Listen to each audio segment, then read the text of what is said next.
Hola a todos, bienvenidos a Paredro, el podcast de libros, autores y demás actores del mundo literario. Mi nombre es Camilo Hoyos y hoy les doy la bienvenida a otro capítulo que celebra 100 años. Como ustedes saben, venimos celebrando el centenario de la publicación de La Vorágine, pero resulta que en el 2024 no solamente se celebra eso, sino que también se celebran los 100 años del cómic colombiano. Para eso llamamos a uno de los grandes referentes y además amigos de esta casa en lo que es novela gráfica y cómic, como lo es Pablo Guerra, para que nos contara acerca de cómo sus investigaciones y su trabajo desde Cohete Comics, pues no solamente ha ensanchado muchísimo el perfil y el panorama de lo que es el cómic en Colombia, sino que también ha indagado en la historia y en el archivo de esto para saber de dónde viene y, como verán en el capítulo, saber hacia dónde va. Pablo Guerra es guionista, editor e investigador especializado en cómics, es coautor de los libros Dos Saldos y la adaptación a novela gráfica de Rosario Tijeras, de los cómics documentales Recetario de Sabores Lejanos, Caminos Condenados, La Palizúa y Sin Mascar Palabra, de las tiras de prensa Vale y su papá, Los Perdidos y El Drake, y del ensayo Apuntes de un falso impostor sobre el guión de cómics y de la investigación Historieta colombiana de prensa.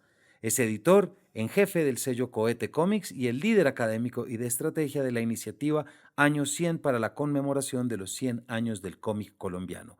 Fue codirector del Taller Distrital de Narrativa Gráfica de IDARTES entre 2019 y 2023 y hace parte del colectivo de historietas El Globoscopio y del proyecto Boceto Esqueleto. En marzo de 2018 recibió la medalla de oro en el 11th Japan International Manga Awards por Dos Aldos. Como saben, Pablo también ya estuvo aquí, entonces los invito a que escuchen ese primer capítulo ya de hace algunos años. Y sin mayores preámbulos, bienvenidos a esta celebración de los 100 años del cómic colombiano.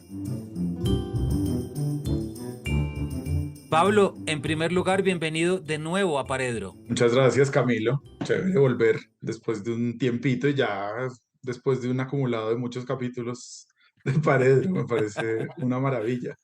Así es, muchísimas gracias. Aquí han pasado muchos capítulos, pero usted sigue siendo nuestro referente para llegar y saber sobre el cómic y sobre lo que son las historietas, sobre lo que es esta naciente con tanta fuerza cultura del cómic que ha pasado. Entonces, quiero arrancar un poquito tomando su misma pregunta, Pablo. Aquí han pasado capítulos en su campo del cómic. ¿Qué ha pasado desde ese capítulo que tuvimos hace ya unos 3 o 4 años, que hablamos sobre su premio, sobre Aldo y muchas otras cosas que yo creo que en estos años se han terminado de consolidar? Sí, bueno, no, pues ya han pasado muchos libros desde el sello Cohete Comics.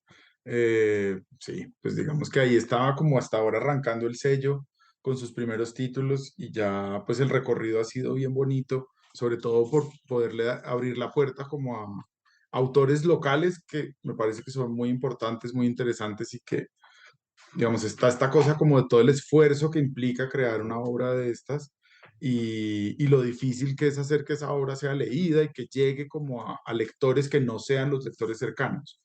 Y creo que ahí el sello pues ha cumplido como una tarea que a mí me parece pues muy bonita y muy importante, ¿no? Como que finalmente sí se ha logrado como que el proyecto crezca y ya digamos que llegan autores, por ejemplo, Malumens, que este año sacamos un libro de ella que se llama ¿Por qué dibujamos?, que es un ensayo dibujado sobre el deber ser del dibujo, y algunos de sus referentes son cosas que publicamos en Cohete, ¿no? Como que ya empieza a haber como este espacio como para que entre distintos autores conversen, ¿no? Como poder recoger sobre esas experiencias y ver cómo realmente uno hace cierto esta máxima como de que un libro genera otros libros, ¿no? Y que además con el tema de cómic específicamente en Colombia, pues que es muy difícil y sigue siendo muy difícil, eh, pues yo sí creo que cada vez se siente más como un esfuerzo colectivo, o como por lo menos la sensación de que hay una comunidad. A veces una comunidad a regañadientes, ¿no? Como que no es necesariamente, eh, no, no es un matrimonio, es más como una copropiedad horizontal, ¿sí? Eh, Bien dicho. pero que igual permite hacer cosas, ¿no? Y permite como aprender sobre las experiencias de los demás. Y bueno, y además en un año súper bonito, porque pues es el año de los 100 años de Mojicón, que es una cosa que yo tenía metida en la cabeza desde hace un montón de tiempo, desde hace por ahí unos 10 años estaba como, caí en cuenta que esto venía, entonces dije, hay que empezar a armar algo y, y sobre todo como darle como un impulso nuevo para que todo lo bonito que ha estado pasando en estos años se consolide. Porque, Pablo, así como usted nos cuenta, y más adelante vamos a volver a Cohete Comics, listo para que la audiencia salga conociendo muy bien los criterios, qué es lo que tiene, porque pues ya, y lo felicito porque es la consolidación de un proyecto editorial que va más allá de únicamente la publicación, ¿cierto? Mm. Aquí ha habido una creación de una comunidad. Pero como usted bien lo dice, pues, y también aquí la audiencia sabe, venimos celebrando mucho la vorágine, el centenario de la vorágine, pues resulta que no solamente la vorágine está cumpliendo 100 años, sino que el cómic colombiano también está cumpliendo 100 años ahorita en el 2024, celebrando esa historieta, ese cómic que es El Mojicón de Adolfo Samper y que al mismo tiempo ha recuperado esto. Entonces, Pablo, cuéntenos un poquito de esta celebración. Hablamos desde ya, vamos a llegar, pero para que la audiencia vaya notando, recomendamos mucho ese número 63 de la revista de Estudios Colombianos, un monográfico dedicado exclusivamente al cómic. Pero antes de entrar en este texto, Pablo, ¿por qué no nos cuenta? Prolonguemos esto último que nos estaba diciendo. Usted lleva Mm. trabajando de una manera muy seria, con mucho rigor en la consolidación de este movimiento, de la identidad, de la comunidad, y de repente se cumplen los 100 años y es esta oportunidad. ¿Qué se ha dicho? ¿Cómo ha afrontado? ¿Qué hay que decir de estos 100 años del cómic colombiano? Pues este es un gran reto porque hay un montón de historias para contar, que empieza realmente como un ejercicio de archivo. Y es un ejercicio de archivo como de, pues que yo me lo fui planteando como un listado, como estos que se empiezan como a compartir y como a replicar sin hacer como mucha verificación de cuáles eran como los puntos claves o como las obras claves del cómic en Colombia. Y, y yo pude como hace, sí, en 2014, como en una investigación que hice con la Biblioteca Nacional, empezar a hacer el ejercicio de revisar el archivo. De alguna manera como para decir, bueno, aquí está la imagen de este cómic sobre el que se ha hablado, o pues se ha hablado entre comillas desde hace mucho tiempo, y el archivo me reveló una historia mucho más complicada. Y es que incluso es una historia más complicada de la que contaban sus mismos creadores. ¿Sí? Como que hay ahí también un juego de memoria muy interesante. Bueno, en 1924, entre muchísimas cosas que pasaron en el país, ¿cierto? Se funda el periódico Mundo al Día de Arturo Manrique y entre la apuesta del periódico estaba incluir cómics. Que en ese momento, digamos, el modelo a seguir eran las tiras de prensa norteamericanas y específicamente las tiras dominicales. Sí, pues digamos que la gente se debe acordar de las tiras diarias, ¿cierto? Que son estas, y la hilerita de viñetas, como uno conoció Mafalda, como conoció Calvin y Hobbes. Eh, pero, pues en los domingos aparecía pues un capítulo especial de cada serie o de algunas series en una separata. Y la intención del periódico era traer eso. Le encargan a un joven dibujante en ese momento, que era Adolfo Samper, que haga una versión de uno de los personajes que aparece en la separata del Chicago Tribune, pero que también aparecía en la separata del Daily News. Eh, y lo calca, ¿sí? Empieza calcando, entonces agarran a Smithy y empieza a calcar a Smithy y pues claro, los diálogos los tiene que adaptar. Sí, entonces, pues si la aventura pasa en una casa pues, rural o semirural en Estados Unidos, pues los referentes gráficos, los referentes geográficos son distintos. La forma de interactuar, de hablar, de decirle cosas al personaje, incluso de hacer los chistes, pues tiene que adaptarse. Y así arranca. Y de hecho, este personaje de Smithy, que es un personaje de Walter Brent, que empieza en 1922, es un personaje que fue calcado en distintos países. Sí, hay un personaje mexicano, que es uno de los grandes personajes del comienzo de la historieta o de la primera mitad del siglo XX en México, que es Pepín, que también es calcado de Smithy. Y además hay investigadores que han ido rastreando cómo circuló la historieta de ese periodo de Estados Unidos en Europa, que revela que esa era la manera como circulaban esos personajes. O sea, no mandaban una película de impresión, porque ¿cómo? Sí, esto se hacía con litografía, se hacía con otra tecnología. Entonces, se usaba el calco como la manera de poder publicar esos personajes en otros países. No sabemos exactamente si hubo un acuerdo, digamos, explícito entre el editor de Mundo al Día y los dueños del personaje en Estados Unidos, pero tampoco lo podemos descartar porque era la manera como se hacía en ese momento. El hecho es que, como que, claro, Adolfo Samper toda su vida, cuando le preguntaban por Mohicón, decía ese cuento. O sea, yo calqué ese personaje, a mí ese personaje no me importa. Sí, ese personaje yo lo hice pues ahí como por un encargo ahí medio ladrilludo y ya. Y cuando yo empiezo a buscar en archivo, me voy dando cuenta que de un montón de cosas que me sorprendieron. Por un lado, no es la única historieta que hace Adolfo Samper en Mundo al Día. Hace otras. Tiene una sección que se llama de bola a bola. Y pasan más dibujantes, además, que hacen cosas interesantes. Hacen reportería gráfica con dibujos. Hacen un montón de cosas interesantes. Y además, cuando iba como registrando los capítulos de Mojicón, me doy cuenta que no siempre está usando la tira de Smithy, porque yo fui cotejando. Entonces yo dije, listo, voy a buscar de dónde sacó Smithy y vamos comparando para ver cómo es la traducción. Pero no todas las tiras las saca de Smithy. Empieza a calcar otras tiras y entonces empieza a meter personajes que vienen de otras tiras y entonces para que Mojicón siga evolucionando, se vuelve como una especie como de collage de muchos referentes diferentes. Y hay un momento, bueno, eventualmente este proceso de investigación con la biblioteca pues, se acabó, se publicaron unos resultados y con un profesor que es Bernardo Rincón, que es un profesor de la Universidad Nacional, fundamos un, un club de dos personas, más matrimonio que propiedad horizontal, que se llamaba el Club de los Cómics Perdidos. Entonces yo tenía una clase en el Rosario los viernes y él vive en el centro, entonces cuando yo salía de la clase nos encontrábamos en la biblioteca y pasábamos una hora y media mirando archivo. El plan de viernes más rumbero que se pueda usted imaginar. Uy, pero un plan soñado para el investigador y al que le guste el archivo, ¿no? Sí, sí, sí, sí, estaba perfecto. Y nos encontramos una tira de 1928 que Adolfo Samper no pudo haber calcado, porque es una tira color y es una tira en la que Mojicón va a las oficinas del periódico Mundo al Día, va a la imprenta donde se imprime Mundo al Día, conoce a Arturo Manrique, que era el editor, y se encuentra con Adolfo Samper,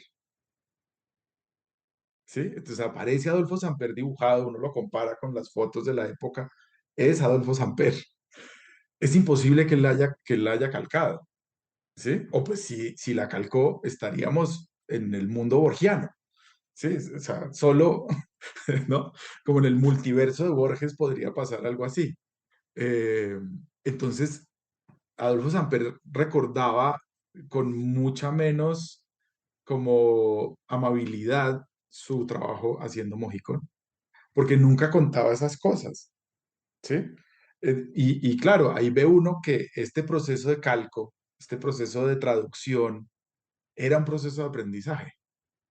Y si uno lo conecta, por ejemplo, con cómo muchos dibujantes aprendieron a dibujar en el siglo XX, digamos, en la primera mitad, y bueno, no, durante todo el siglo XX, que muchos aprendían a través de cursos por correspondencia, pues entiende que este proceso de aprendizaje es valioso, como que tradicionalmente se decía, y lo encuentra uno en los pocos textos que hay sobre cómic en Colombia, como con una actitud muy como de pecado original.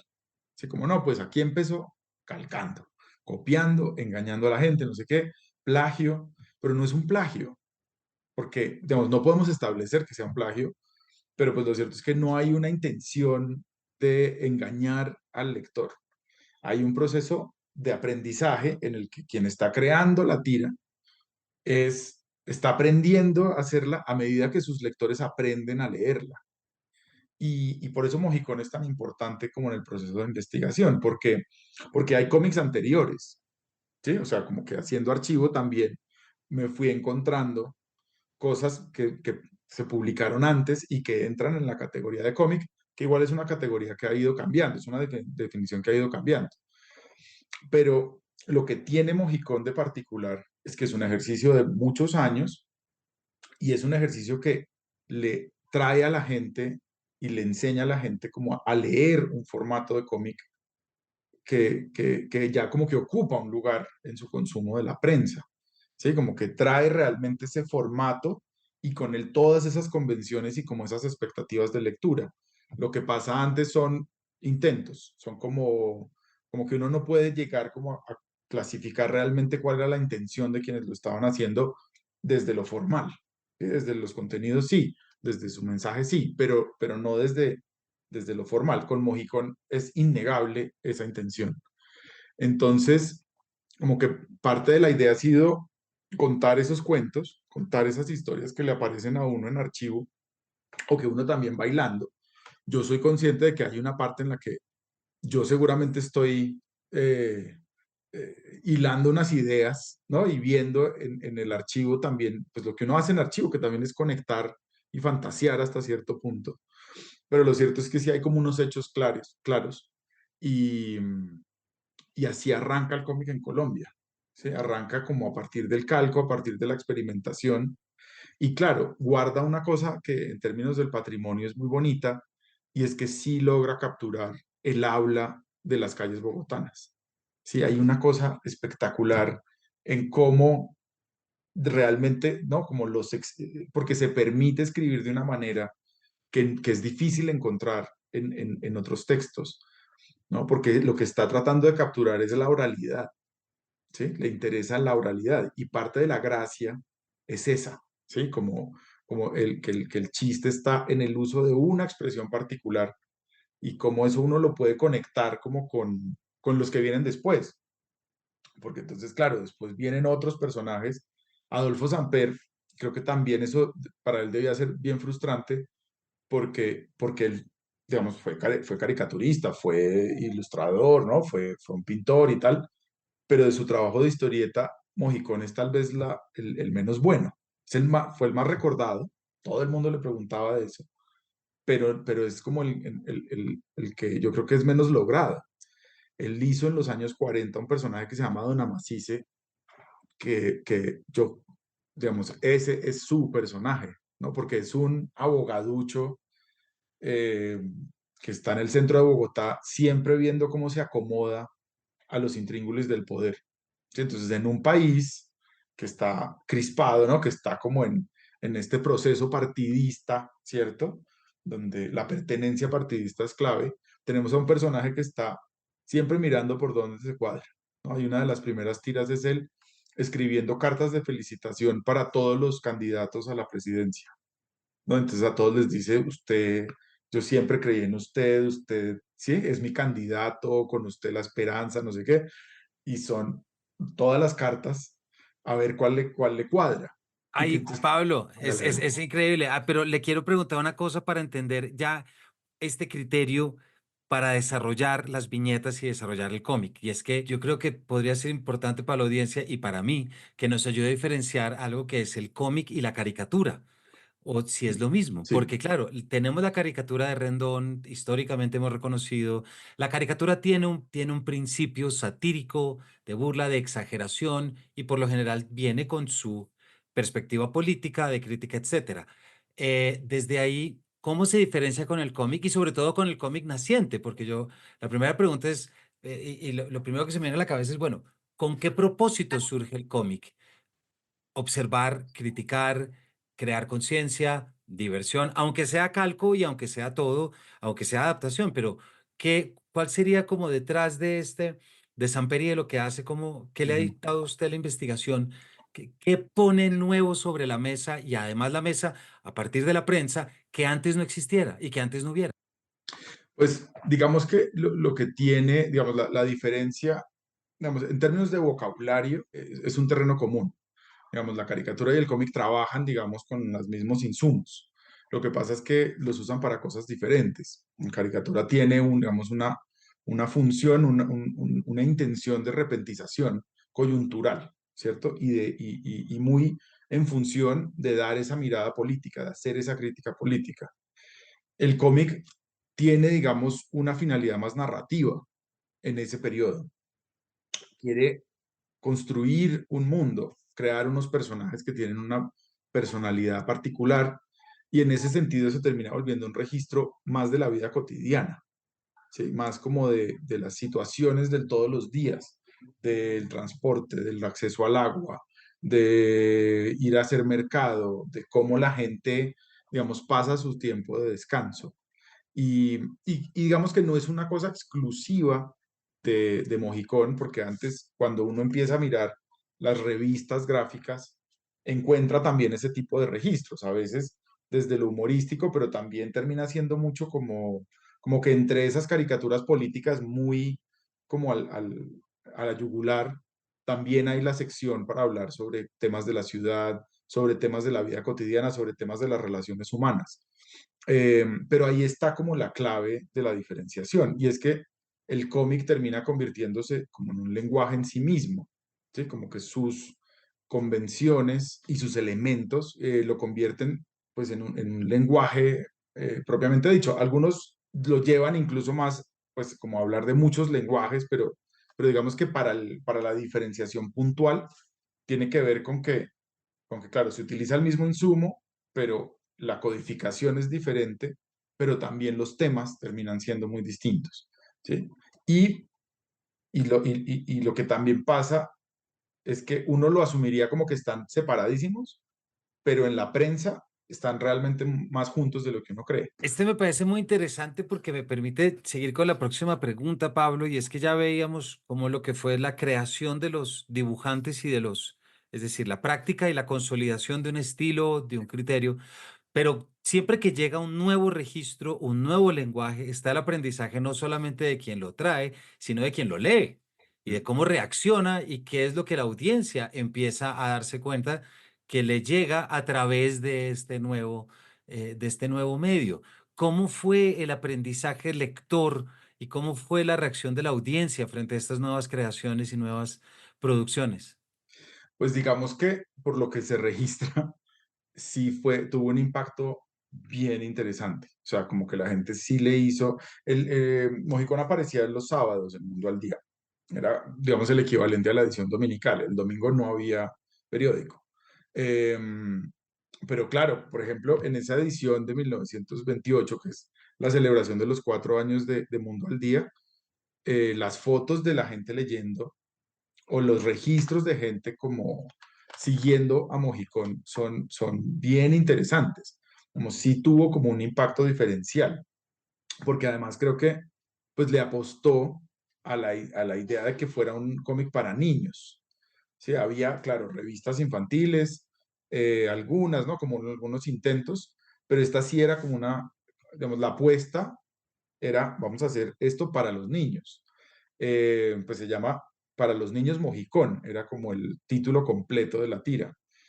Que cuando uno lo ve, pues claro, ese concepto de qué es la niñez también va cambiando y no necesariamente solo lo lean niños, que es lo que pasa con muchos de los cómics que se publicaban pensando que fuera para público infantil, pero que terminaban siendo leídos por un montón de gente. Lo que pasa es que como que es una lectura que permite otro juego, ¿no?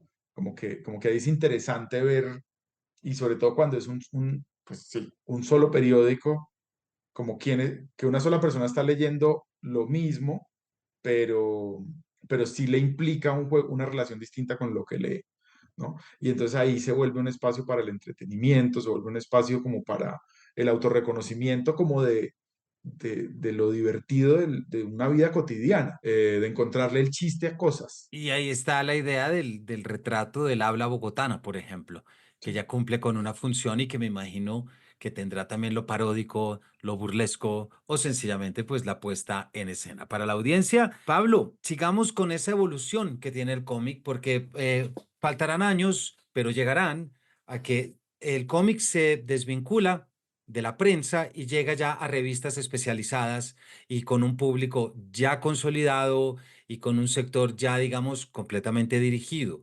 ¿Cómo fue este cambio y quiénes estuvieron detrás? Porque creo que ese es el uno de los más importantes impulsos, que también saca el cómic y lo hace entender que no es que tenga que vivir con la prensa, es decir, con lo cotidiano, con las noticias del día a día, con un poquito el reflejo de lo que está pasando, sino que también es un lenguaje, como usted ya decía, en sí mismo, con una capacidad de crear independientemente de lo que está pasando en la realidad. Pues mire, el año pasado hicimos un proceso de investigación con Laura Valentina Álvarez, otra vez en la Biblioteca Nacional, para empezar a entender mejor ese proceso, ¿no? Como hacer un poco como ya no esa indagación de archivo como para buscar el referente que ya conocíamos, sino empezar a mirar todo lo que se nos iba como lo que habría podido estar perdido, como llevar esa idea del Club de los Cómics Perdidos y sumarle más miembros y empezar a buscar más, errar un poco más en el archivo. Y ahí fuimos encontrando cosas interesantes en ese proceso, porque claro, bueno, por distintas razones, ¿no? Pero sí se establece, digamos, ese espacio en la prensa diaria de las tiras, eh, pero rápidamente, o bueno, no rápidamente, pero sí al cabo de cierto tiempo, eh, se, se llenan de material de Estados Unidos. Porque lo que pasaba en ese momento es que los periódicos norteamericanos tenían, digamos, eran muy agresivos económicamente en vender esos contenidos. Eran contenidos muy baratos, de altísima calidad y ganaban por volumen. ¿Sí? Entonces, los grandes magnates de las tiras, digamos, hubo dibujantes que se volvieron millonarios vendiendo tiras, pero porque las publicaban en muchos diarios al mismo tiempo. Y esto pasó acá. ¿Sí? Hay un momento en el que esas secciones realmente se intenta hacerlas con colombianos, pero la oferta que viene de afuera pues es mucho más atractiva. Entonces, ahí se van dando como estrategias. Y hay un momento en los años 40 en la que empezamos a ver un montón de cómic colombiano sobre historia de Colombia y sobre temas colombianos. ¿Sí? Y que aparece en revistas, pues, por ejemplo, en Cromos, pero también en revistas infantiles. Es un momento también interesante en ese sentido. Aparecen revistas como Michin o revistas como Merlín. Merlín es de los años del 40, Michin es del 45, que son publicaciones que, digamos, dentro de su apuesta, tienen el cómic como ingrediente clave. Y entonces ahí aparece, digamos, como mucho contenido que tiene que ver con los temas nacionales y puntualmente con la historia, siguiendo como el modelo de, de dos revistas, de una revista chilena que se llama Peneca, que es una revista como clave en la historia, digamos, como de la literatura infantil latinoamericana, y la otra que también es súper importante es Villiquen. Eh, y eso, digamos, que nos va llevando como en ese tiempo de los años 40 y los años 50, en donde pues el cómic colombiano digamos, va encontrando como esas alternativas.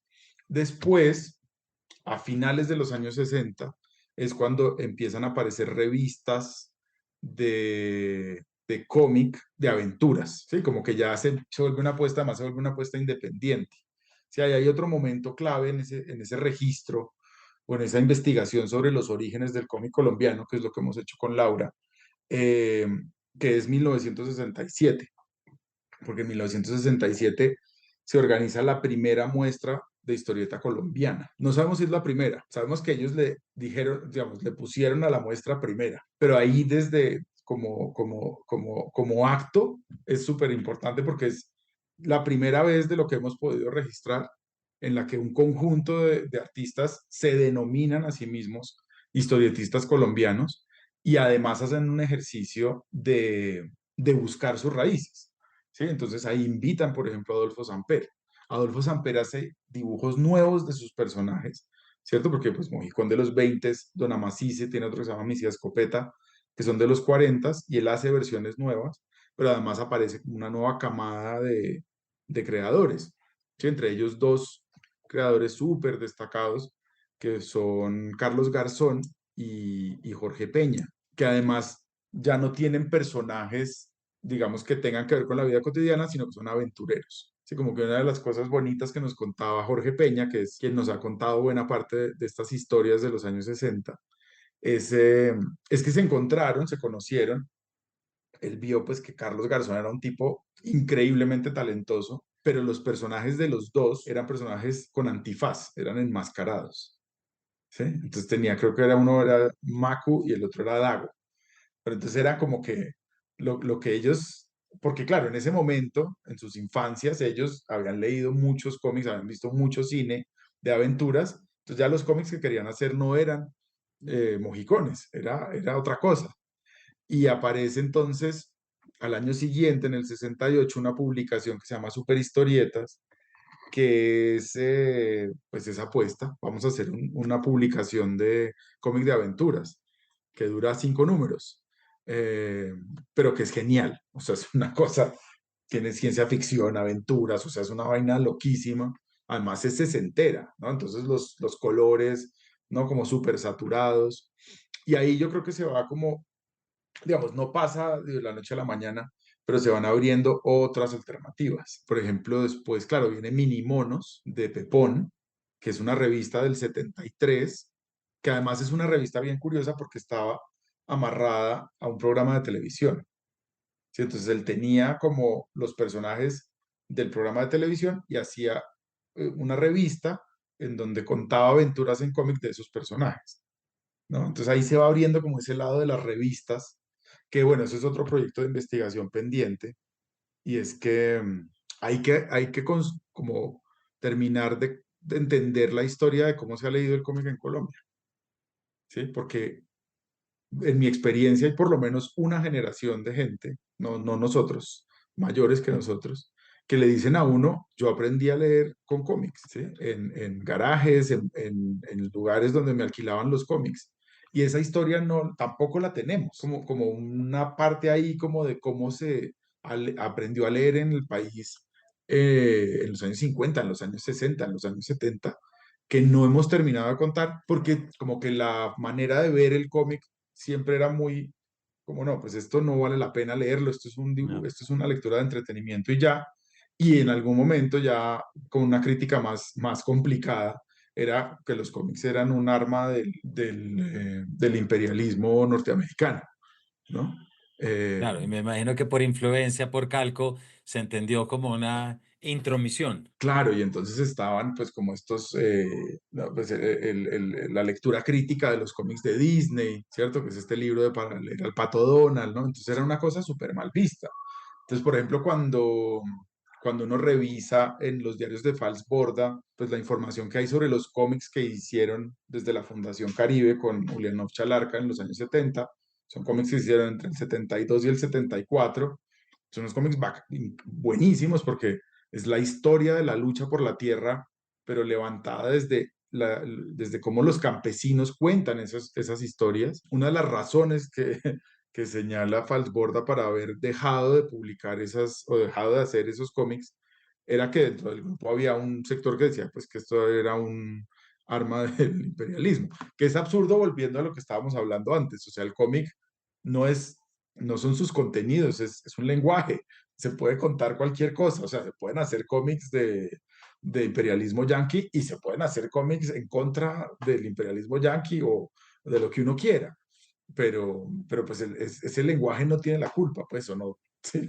Le entiendo, no, no, no. Y además esto que dice, por ejemplo, de esto es de la lucha de la tierra, Pablo, que el tiempo pasa y hay todavía un par de cosas que le quiero preguntar y es que tiene que ver con, bueno, ya hemos visto lo que pasaba hace 100 años, en los 40, en los 70 y ahora hay un, que por supuesto usted está metido ahí y Coete está, que es el cómic documental. Ese es un registro que me gustaría que nos contara un poco de dónde surge y hay dos títulos en particular que a mí recomiendo muchísimo. Uno es Caminos Condenados, ¿no? Que de pronto nos puede contar un poquito, no sé si en el último capítulo también lo hablamos, pero no importa, yo creo que me parece Ujú, que muestra muy bien el valor que puede tener el cómic para una denuncia, o quitémosle si queremos la palabra denuncia, para el reconocimiento de una realidad que se está viviendo. Y hay otro precioso que es Recetario de Sabores Lejanos, que esos dos siempre los tengo en la cabeza, que ya es el cómic con una investigación documental detrás.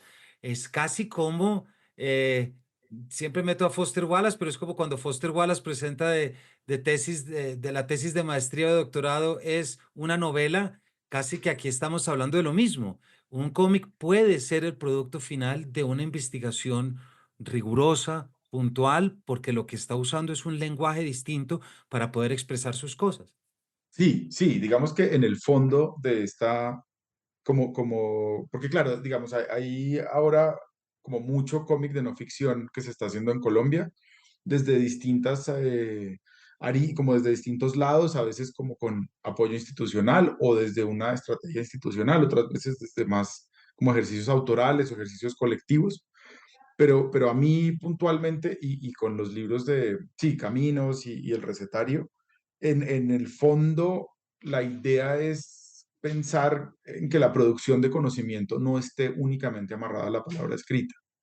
Sí, porque incluso hablando con investigadores, porque claro, a mí finalmente lo que me termina interesando como facilitador de esos procesos y también como guionista es encontrar esos momentos como de clic, esos momentos en los que la información pasa de una persona a la otra. Y a veces conocer el territorio es un acto del cuerpo, no es necesariamente un acto de la palabra, y mucho menos de la palabra escrita. Y creo que el cómic le permite a uno como estar en ese espacio, ¿sí? Como poder visitar ese espacio y reconstruir esos momentos de una manera única. Y en ese sentido, pues como que la visión general grande es que sí se pueda como empezar a entender mejor ese lenguaje como un espacio de producción de conocimiento y de reconocimiento y además de un conocimiento que es colectivo. Y en eso, digamos, hay mucho como por hacer y mucho por aprender, como que todavía, yo digamos, este proyecto general que es hacer cómic de no ficción, que fue una cosa que se nos fue como frenando un poco en la pandemia. Estamos ahora como buscando la manera de reactivar esos procesos. Era siempre un proceso de aprendizaje, ¿no? Como de entender mejor unas metodologías, de revisar unos procesos, que no fuera simplemente ir a llevar como una metodología como vacía que se pudiera aplicar en cualquier sitio o en cualquier territorio, con cualquier comunidad, sino que justamente fuera uno como entendiendo mejor cómo se da ese proceso de diálogo cuando está mediado por el dibujo, cuando está mediado por la oralidad y con el registro gráfico de la oralidad. Entonces, sí, esos son proyectos que a mí me parecen claves y además fueron surgiendo como de una, no sé, como por ahí 2008, 2009, que yo estaba fuera de Colombia y ahí tiene una visión uno distinto como del cómic.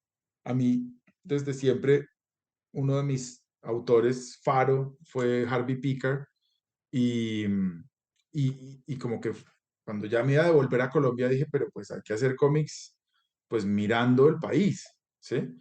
Y fue encontrando autores como Camilo Aguirre, como Henry Díaz, eh, que teníamos también esa misma preocupación, ¿no? Como queremos eh, sacar el cómic como del encierro, además de que se trabaja en el estudio, que se trabaja siempre como en un lugar cerrado, bajo techo, y empezar a hacer cómic desde, pues como en otros espacios, porque además el cómic que nosotros aprendimos a leer y con el que nosotros aprendimos, digamos, a querer y nos inventamos los oficios que tenemos, era un cómic de la ciudad y cómo cambiar el registro para pensar un cómic que se acople o que entienda el paisaje, por ejemplo, ¿sí? La mirada de la ruralidad. Ahí hay mucho por hacer, hay mucho por decir y además hay muchas cosas para contar. Yo creo que ese es uno, bueno, de todo, por supuesto, y ahorita le voy a pedir que nos deje tareas a la audiencia de cuáles son esos que tienen que ir a buscar después de escuchar este capítulo, Pablo, pero yo creo que ese cómic documental que ustedes están haciendo es en realidad un lenguaje completamente nuevo y distinto para entender problemáticas, situaciones, circunstancias en los que mucho tiene que ver eso que usted nos dice, el paisaje, algo tan complicado de imaginar muchas veces desde los núcleos urbanos, que solemos llamar territorios, pero que claro, no sé qué tanto les gusta a los territorios que los llamemos así, porque ellos no son y no se consideran territorios, sino que se consideran su centro. Entonces me quedo con esa palabra que usted nos trae, paisajes, paisajes auditivos, sonoros, pero también gráficos, que de repente nos empiezan a echar luz desde otro lenguaje, porque yo creo que el gran reto de la historia de este país es cómo podemos producir el mayor número de lenguajes para que alguno de ellos logre retratar la realidad y generar esa conciencia que tanto necesitamos que tenga para tantas cosas, ¿cierto? Pablo, se nos acaba el tiempo, pero entonces, ¿a quiénes van a buscar la audiencia? ¿Qué hace? Póngales por favor el itinerario. Bueno, yo creo que, a ver, eh, del sello Cohete, pues yo les recomiendo todo, pero si les interesa, por ejemplo, el cómic de no ficción, pues está el trabajo que hace Altaís Comics, que es un colectivo de Medellín que hacen cómic periodístico, que es súper interesante. Nosotros tenemos dos libros con ellos, pero ellos hacen un montón de cosas. Pueden buscarlos, obviamente buscar sus libros, Emilia, Tres Horizontes, pero también una cantidad de proyectos. Ellos han trabajado además reconstruyendo esta historia que les contaba de Ulianov Chalarca y los cómics de la Fundación Caribe. Eh, Hay muchísimos colectivos en distintas ciudades.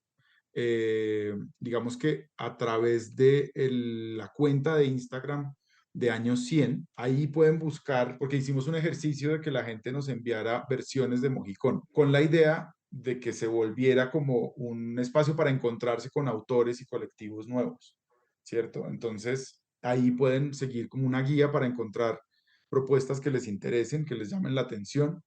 Eh, pero pues además también hay espacios para hablar sobre cómics, para descubrir cómics, ferias por todas partes, ¿cierto? En la fiesta del libro de Medellín va a haber un énfasis, por ejemplo, en la autopublicación.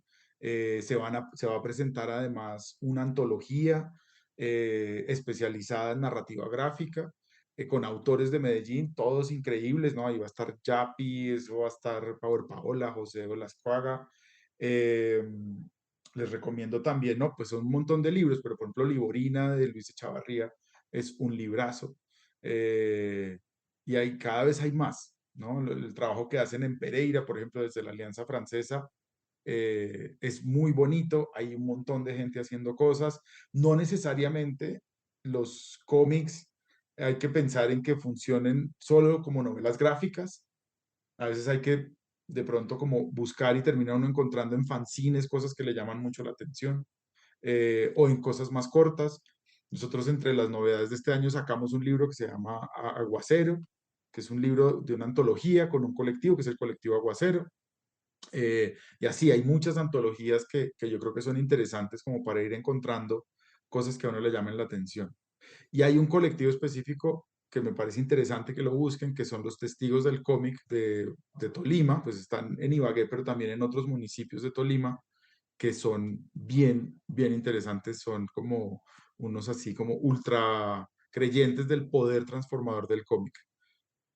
Qué maravilla, Pablo, y gracias porque solo usted nos puede traer estas referencias y reseñas, sobre todo para saber dónde está pasando. Y aquí desde Paredro lo que nos gusta es eso, generar estos vínculos, que los quienes nos estén oyendo, que sienten una fascinación por el cómic, ya sea como lectores o como creadores, están pasando cosas, están pasando muchísimas cosas. Hay una salud increíble y una necesidad y una acogida muy grande del lenguaje gráfico.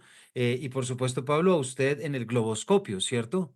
Sí, sí, ahí en la página del Globoscopio, ahí está la investigación de 2014 y esperamos en este final de año lanzar más información sobre este proyecto que empezamos con Laura Valentina Álvarez, que es sobre los orígenes del cómic, del cómic colombiano.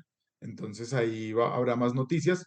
Para eso en el Instagram de Globoscopio, de Cohete Comics o en el de Año 100. Pablo, muchísimas gracias. Estos capítulos me gustan mucho porque no es solamente contexto, introducción, sino también tareas y saber a dónde se llega para poder entender y quien quiera, por supuesto, ver todo lo que usted también nos ha contado, pues verlo eso en formato material. Ahí están los libros, ahí están los vínculos, hay que ir a buscarlo y por supuesto apoyarlo. Si alguno que nos oye vive con su cabeza gráfica y no sabe dónde meterla, pues hay muchos espacios para hacerlo. Pablo, como siempre, muchísimas gracias por habernos acompañado, por guiarnos y por permitirnos entender cuál es la importancia del cómic social, histórica, literaria y narrativa. Bueno, un abrazo, qué chévere, muchas gracias por este espacio, qué bonito y ojalá traiga muchos más lectores. Eso es lo que más necesitamos. Le devolvemos ese abrazo desde acá y todos saben, Pablo Guerra, a leer cómic porque de nuevo el cómic es un lenguaje que nos dice las cosas a su manera. de una manera única como lo hacen los buenos formatos literarios y los nuevos lenguajes. A todos ustedes, gracias por habernos acompañado y nos vemos en una próxima edición de este Paredro.